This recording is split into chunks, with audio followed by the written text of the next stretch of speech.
Let's get more on this now and talk to Christian Wolmar, who's a rail analyst. He joins us from our studio in central London. Christian Wolmar, very good morning to you. Thanks for joining us this morning. What's your assessment of the route and the potential benefits we're told it will bring?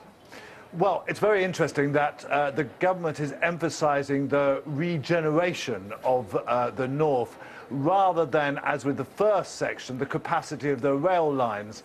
And I think what it is an attempt to actually attract more voters to the government in the north and hope that the popularity inside the towns, Manchester and Leeds, will outweigh the opposition in the rural areas where the line will go through, but there won't be actually much benefit for them. Is it going to regenerate the north, though, in the joined-up fashion that people might like, or is it just going to encourage people in the north to commute to the south?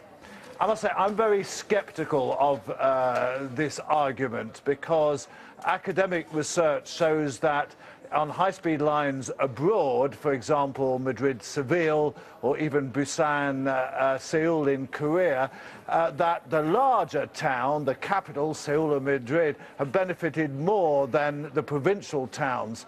And really, we don't know whether that effect will take place here. So it's an awful big bet, isn't it? £33 billion on this. What about the environmental impact? I guess you won't see it as potentially good news for you if the train route is going to travel pretty close to where you live.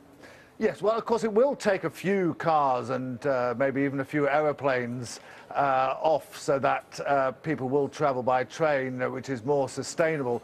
But there will be local damage, undoubtedly. Now, I think that those arguments are weaker if there was a really strong national imperative that this would work nationally for the economy and for regeneration. But that case has yet to be made. The document that's published today says that there will be £2 of notional benefits for every £1 invested. Now, in terms of these sort of business cases, that's not a very high ratio because the £2 comes way in the future, whereas the £1 has to be spent in building the line. So I think the government's really got an uphill task to persuade even its own side, let alone the public, that this really is the best way to spend this money.